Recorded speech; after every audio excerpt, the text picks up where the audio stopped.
Hello all my favorite people! Today I'm going to film the tutorial of the Vera top. It's my first ever sewing pattern and process has been so much fun seeing the testers make it, looking good, everything is so much fun. And I can't wait to see your versions. I think we're all quite visual learners, so besides instructions there's also this video so you can see the steps instead of just reading them. So yeah, let's dive into the tutorial. I'm going to take you through everything, the shearing, the pattern, all the steps that you have to do to create this cute top for yourself. So let's go. So what you need to make this pattern is the pattern files. So you can choose to print it at home, use projector files or A0, print it at a copy shop. I printed them at home. You need one sleeve, you have one back piece, you have one front piece, and you have two pieces of facing. Next to that you will have fabric. I went for 150 of this gingham brown fabric that is quite lightweight. Last thing that you will need is shearing thread. I like to use this one from El Hada Matza. Depending on how well the shearing is going, I most of the time use 2 or 2.5 cones of this. To be sure, I just buy a lot, so I always have enough. And that's everything you need. So I placed everything on the fabric, the two and the front piece on the fabric fold, and then those two, you will only need one of them, so the fabric is still folded, so I can unfold it and then cut one of each, and the sleeve somewhere in between those. Play around a bit with when it fits on your fabric. Now I'm going to cut out all the pieces and then get back to you. Seam allowance is 1 centimeter everywhere practically. We start with getting the sleeves ready. So I made the notches at the highest shoulder point, at the front and at the back, so that I can line up perfectly. And what we are going to do now is get your measuring tape. We start with getting the sleeves ready. So I made the notches at the highest shoulder point, at the front and at the back, so that I can line up perfectly. And what we are going to do now is get your measuring tapes. And now from that highest shoulder point that I notched here, I measure 9 centimeters and measure it around the curve and then put a pin there. Same for the other side. So from the highest shoulder point, measuring from the highest shoulder point, measuring 9 centimeters and mark that with a pin. Do the same thing at the other sleeve. Gathering sleeve, you just need a straight stitch and then make the stitch length the longest that is possible.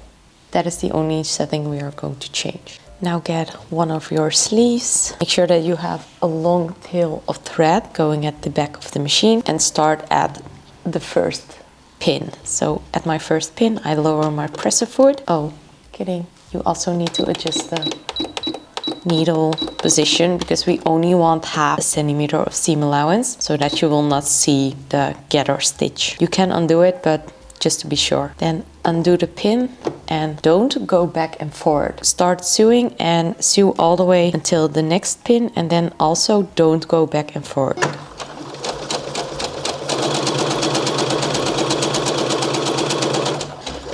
So don't go back and forward, lift it up and make another long tail. And depending on the thickness of your fabric, you might want to do one more of them, but this is thinner fabric, so this will be enough for me to be able to gather the fabric. And now if I pull the back thread, already see what is happening. And now I created gathers for the sleeve. Repeat this for the other sleeve as well and pull it as tight as you can. The thing we are going to do is you have your sleeve with the gathered sleeve head and fold it so that right sides are facing off the side seams and lay them on top of each other, make a few pins and then sew this together at a 1 centimeter seam allowance. And when after you've sewn them together, you can overlock it and then press down the seams. Don't forget to put your machine to normal settings.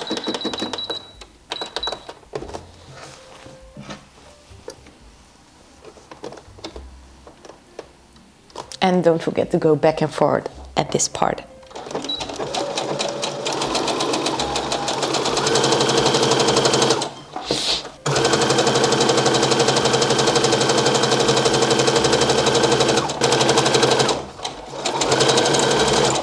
straight stitch at the side seam. I'm going to overlock this because my fabric is quite free, and then press them down. Do the same thing for the other sleeve.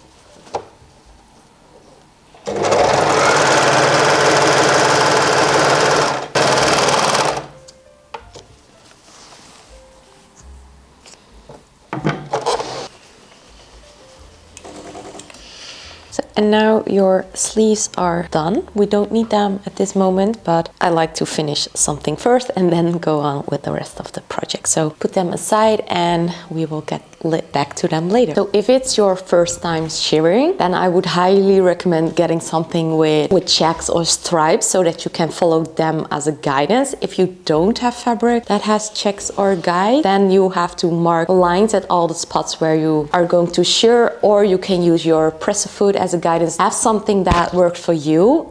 What I like to do is be inconsistent with the difference between the shearing lines so that you don't see when you're off. So making it inconsistent works for if you are not consistent anyway, so that you don't see it as good. And plus, I just like it to be a little bit more inconsistent in the outlook of the top. If you have some wider gaps, some smaller gaps, and I like to play around with that and using the checks as my guidelines. So now we are going to use the snake method to do the shearing. I'm going to explain to you how that works, how to set up your machine for shearing. But one last thing I will say is you're going to shear the front and the back piece all the way down, and you stop shearing when you hit your waist. So in the pattern it says 14 centimeters, but if you want the ruffle part at the end to be higher, then stop earlier with the shearing. It's completely up to you how you are going to shear, what the distance between the shearing is, and how far you are going to shear down, but just make that decision for yourself. Work anyway. So now let's set up the machine for shearing. Okay, your top thread stays the same in the color that works for your fabric to match it, and for the bottom thread you're going to undo your normal thread and put that aside, and then you need an empty bobbin and your shearing thread, and don't put it on the bobbin with your machine, do it by hand, because we want to decide the tension, and the tension that you want is not pulling too hard but also not pulling if that makes some kind of sense.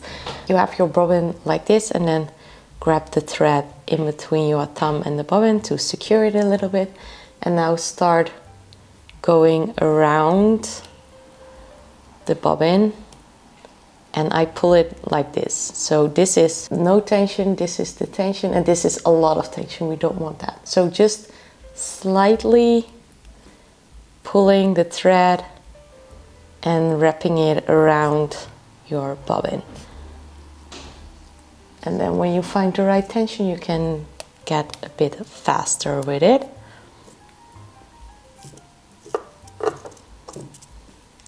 So again, this is the tension that I have. This is no tension, and this is a lot of tension. So slightly pull the thread when you're going over the bobbin. And with shearing, sometimes it just doesn't work in one go because it's not a normal thread to use in your machine. So it's just very common to not have it go perfectly the first try, and that is normal. Just re-thread your bobbin and try again.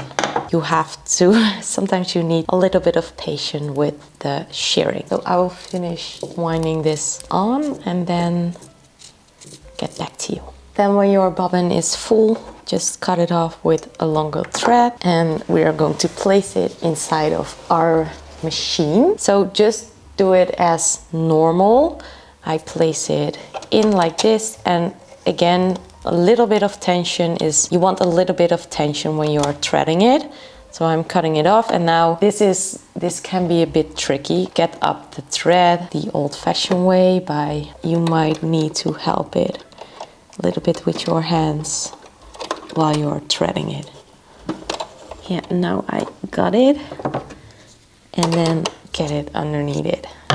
And now the thread is laying here. There's no tension on it, so make it a little bit more tense if needed by just pulling this and holding this. And now it's still the question if it will work or not, but the only way to find out is to start shearing. I start at the shoulder of the piece and then work my way down in the snake method, which means I'm not going to stop shearing at the side seams. I pick up my foot and then go down and then stay connected, because otherwise you have to start shearing again all the time. And as I said, sometimes it's a bit hard to start the shearing, but once you got it right, then go as far as possible, because yeah, that's a great spot to be at. Make your stitch length a bit longer. I like to go 3.5, and sometimes you have to play with your tension, but start with a scrap piece of fabric, try it out which one you like, and then start the shearing. Everything is set right now. I'm going to place it shoulder, and I just start by giving myself 1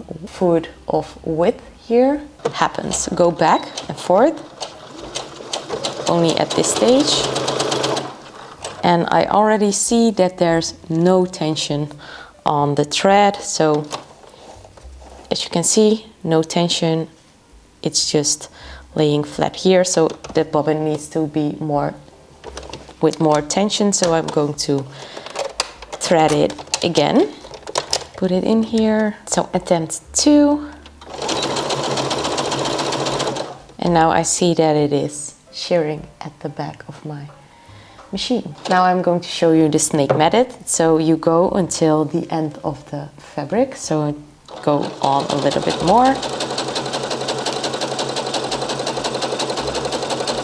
And then instead of stopping, going back and forth and then putting it on again, you go a little bit more close to the end, lower your needle, pick up your presser foot, turn your fabric so that you can follow the edge, go down the amount of difference or till your next mark or whatever you use as guidelines. So I go down a few stitches, lower your presser foot again, pick it up and then turn it so that you can go back the other way, following the fabric again, and then lower your presser foot and yeah, continue shearing.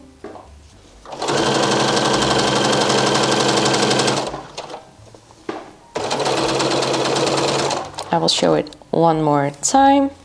So at the end of your fabric, go as close as possible, lower your presser foot, pick it up, turn your fabric, go down a few stitches, 1, 2, 3, 4, 5, put it down, pick it up, turn it, and then go back again. And just continue doing this until your bobbin runs out or until you reach the end. What will not be possible is doing the other shoulder in one go. So when you did the whole bodice piece, you still will have to do a little bit here, but then you have mostly done. And just continue until your bobbin runs out or until you reach the end and your ruffle part. I will see you when I have shirred the front piece and then we do the back piece as well. This takes a bit of time, so enjoy it.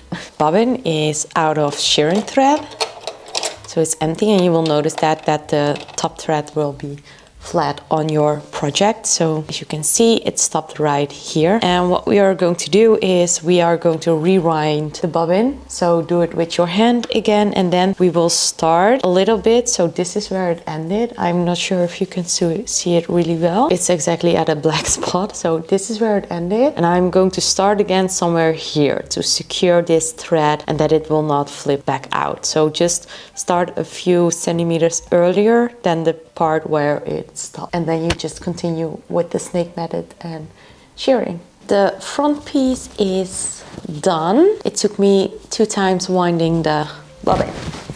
So now we do the same thing for the back and stop at the exact same length of ruffle at the bottom. So now you get your back piece and do the exact same thing for the back. So I'll be back when I have done that as well. Finish the back and the front. What I like to do is also press the shearing. I did it already on the front and it looks like this. And now I also want to do it on the back to make it look nice and flat. And what you want to check is that the side seams stop the shearing at the same position. So line up the armhole point, so this one with this one, and then check if the shearing is the same length, and then if the bottom piece is the same length. And if everything lines up, press this one as well. Do you see the difference? How it looks?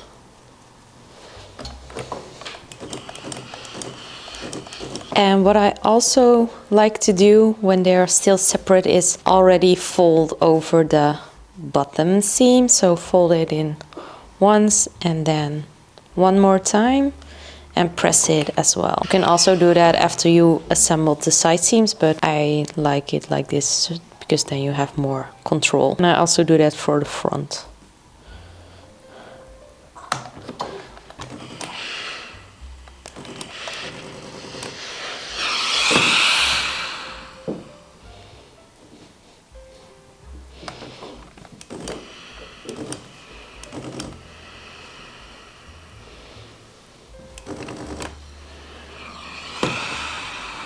Pin the shoulder seams, and you want to pin them a bit more stretched. So good sides facing, this is the good side of the back piece and this is the good side of the front piece. So I line them up and then pin the shoulder seams. It can be a bit hard to see where everything is with the shearing, but make sure that you match the corners. So here is a corner that matches with this one, and then match all the way until the neck.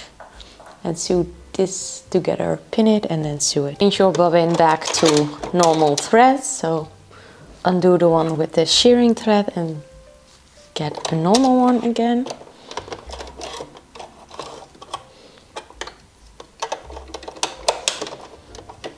Now we are going to sew the shoulder seam. So I pinned them and now I'm just going with a normal stitch length, everything normal, 1 centimeter seam allowance, and stitch over the two shoulders.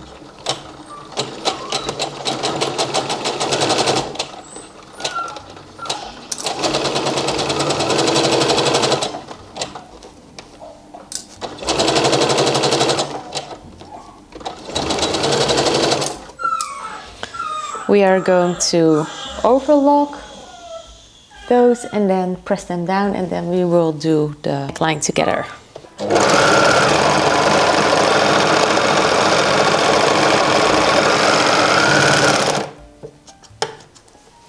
Fold it open and then press this down a little bit. Now grab your two facing pieces and we are going to sew the shoulder seams of this together as well. Those two will be attached to those two. Good sides facing, and pin this, stitch it, lock it, press it. 1 centimeter seam allowance.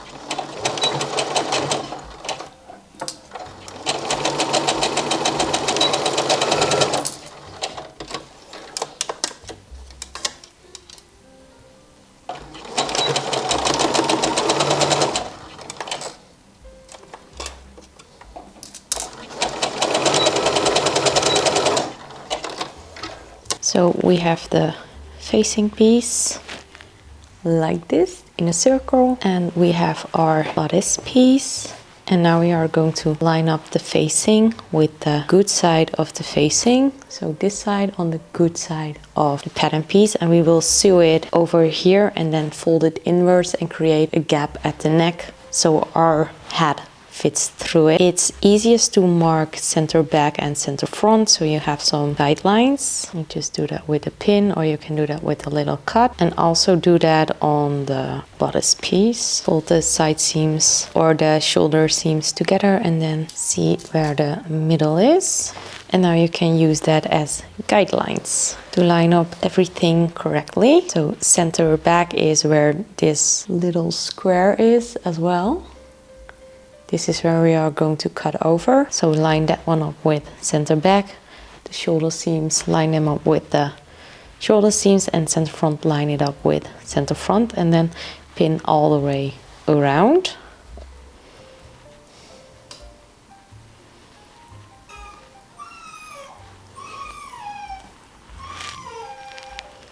And you might need to stretch it out a little bit, but that is okay. And just make sure you pin enough so that everything keeps in place, stays in place.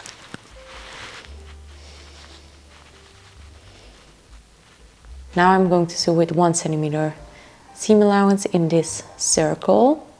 And after we have sewn all the way around, at the center back we will measure down, and then from that mark line we go 1/2 a centimeter left, and then make a turn, and then go up back 1/2 a centimeter, and then we can cut in between those lines and flip everything to the inside, and we have a small little gap for our hat. But first, sew the neckline. So my machine is at normal settings, and I'm going to start somewhere around the shoulder seam.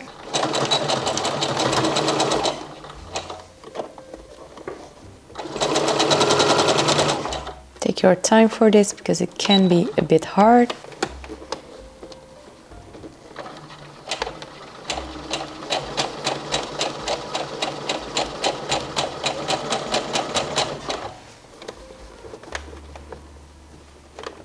Okay, now it is attached, and you can already check how it looks when you fold it inwards. Ooh, you can already see how it looks when you fold it inwards. We are going to press it down later, but we have a nice finishing. Make the gap at the back. And what I forgot to do, but in the instructions it's a step before this, but you can also do it now, zigzag or overlock the edges of the facing to make them look nice as well. So I'm going to do that now, and then we are going to start working on the back gap. Perfect. Trim off some of those threads because there are a lot. Okay, first I'm going to press everything down 1 time, especially at the back, also the front seam. What you want to do now, so we have our facing lying here, and now I get a pin and my measuring tape, and I measure down from the line we just stitched, mark down 6 centimeters, and there I will pin the facing on top of my back piece, because we are going to sew them on top of each other. So get your measuring tape, find the line and measure in a straight line 6 centimeters, and then pin the facing on top of the back piece. And then look for the center of this. From this piece you look for the center, and then mark a line down so that you know where you're going to stitch 1/2 a centimeter to the left and 1/2 a centimeter to the right. Use a removable marker or something that you can remove from the fabric, and make a straight line down over this center back piece. So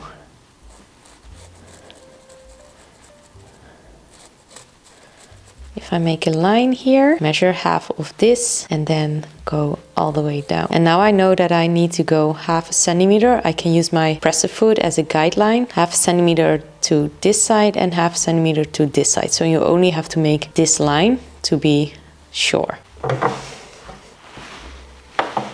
If you want to secure it more, you can also pin down the side here to keep everything a bit better in place. And now I'm going to use that guideline as my guide. Normal settings on the machine, place it underneath, and then use that line. I'm going to zoom in. So use this line as your guide, and I line up the presser foot with that line, and then move my needle a little bit so that I can make a smaller. And now I'm sewing all the way until this pin. Lower my needle, same as with the snake method. Get it up, go to the side, put it down, go a few stitches to the side, and again 1/2 a centimeter, needle down, presser foot up, presser foot down, and now sew up again. So this is what that looks like. We have a seam here and a seam there, and now we can cut down in between those two seams and flip everything of the facing inwards. So get your careful with this, get your scissors, make everything straight so that you see what you're doing, and now cut in there and cut over everything. But what you want to do at the bottom, you want to cut diagonally towards the point so that when you fold it inwards, then it looks really nice, and yeah, you can fold it over more easily, and it gives you some room to make it look nice and straight at the bottom. Because we stitched next to it, everything is secured for the shearing, and now you can flip everything to the inside and point out those lines. And now we are going to press down the facing and make an extra stitch to make sure that everything stays to the inside and looks nice. So I'm going to press this with my iron and then show you what it looks like. It needs a few presses, so take your time with pressing everything down, because when you do, it looks amazing. So do it a few times, press it really good. And now my facing is inwards, and I have this nice close, this nice point here, and everything is inwards. But to secure it a bit more, I like to pin it on the shoulder seam and stitch in the shoulder seam one time to make sure that the facing is staying inwards, and you will not see it at the shoulder seam anyways. And we will also be making a little loop here at the back, so then we also stitch it down there one more time to secure it here. And also with the button you can also, and if you want, if this comes inwards, you can also make a little stitching here. I'm going to do this little stitch here and at the shoulder seams, and then for me that's enough for the facing to stay inside. And you don't have to go all the way over the shoulder seam, just a few stitches will be more than enough. And because of the shearing and everything, you're not seeing those extra stitches at all. So that's nice.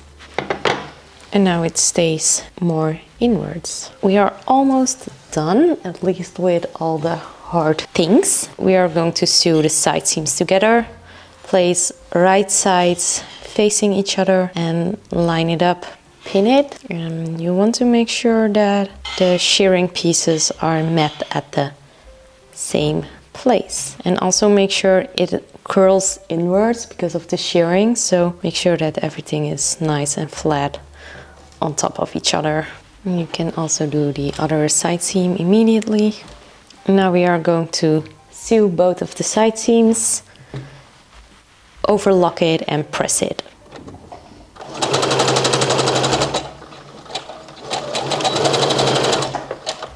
Everything looks nice and smooth. We stitched together the side seams, so now you have a sleeveless piece. So this is your bodice piece, and now we are going to attach the sleeves. If this is my good side, I want to flip it inside out. So turn it like this, and this is my back and this is my front. I can see that by the hole that we made. And now look for the sleeve with one cut, which means your front. As I said in the beginning, make the notches, and your sleeves have to be right sides facing you. So wrong sides facing of the bodice and right side facing of your sleeve. And now we are going to line up the seam of the sleeve with the side seam. I'm going inside of my bodice and line up the side seam of the sleeve with the side seam of the bodice and pin that. And make sure that you have the front at the front and the back at the back of the piece. But you see that with the notches. And then look for the little shoulder seam and line that up with the shoulder seam and pin that in place all the way around and match everything together so that you can sew in the sleeves. And make sure everything is gathered, because otherwise you will have excess fabric here at the top. So gather it really well so that everything lines up nicely. Play a little bit with the gathering until the seams line up. So make it smaller or bigger until everything is aligned and fits together. And now we are going to sew them with a normal stitch. I have now sewn on the sleeves, and then I like to try it on before I overlock them, because it's a bit messy with the shearing and the gathering, to make sure that everything looks good. And then I can finish the raw edges of the sleeve and press it and just see the fit in general, but it looks really nice. So last few things. I forgot to say when I was trying it on, but if you want to shorten it, then you can shorten it at this moment and then the seam and make a stitch here. That is the first thing I'm going to do. And for this you want to put the stitch length at the longest setting and just make a 1 centimeter seam allowance. That is done. For the sleeve you have different options to finish them. Fold it over. You can also finish the raw edges, fold it over, leave a little gap and pull through an elastic so that you have more a ruffled thing, or finish it and then do some shirring around your wrist as well. So those are the options. I'm going to do the normal one with finishing the edge, folding it inwards and then stitching over it. So I have a loose fitted sleeve. So I finished the edges. Now I fold it inwards 1 centimeter and pin it, and now stitch 1 centimeter seam allowance over this sleeve. You can iron this so that it looks nice and repeat the same thing for the other sleeve. Okay, the very last thing we are going to do is sew on a small thread here and make a button here so that we can close this. And you have different options. You can use some of your lock machine thread. I've seen people do that as a closure, or just a loose thread, or you can use some of the fabric that you have and make a little loop, or you can use rounded elastic and then use a button that stands up, so not a button that lays on your fabric, and just do this by hand. So I stitch on the loop by hand here and I stitch on the button here. To use a little bit of the fabric, so I folded it twice and now I'm going to stitch over it and then use a small piece of this to create the loop, the button that I'm going to use. And as you can see, it is with that thing so that you can place it on top of it. I attach this by hand as well. And then we are done with the top. I hope you like this tutorial. If you want to buy the pattern, the link is in the description. I hope this tutorial is helpful, that you like the pattern, and I love to see your creation when you're finished it. So send it to me via Instagram or in my community, and I hope to see you in the next video. Bye!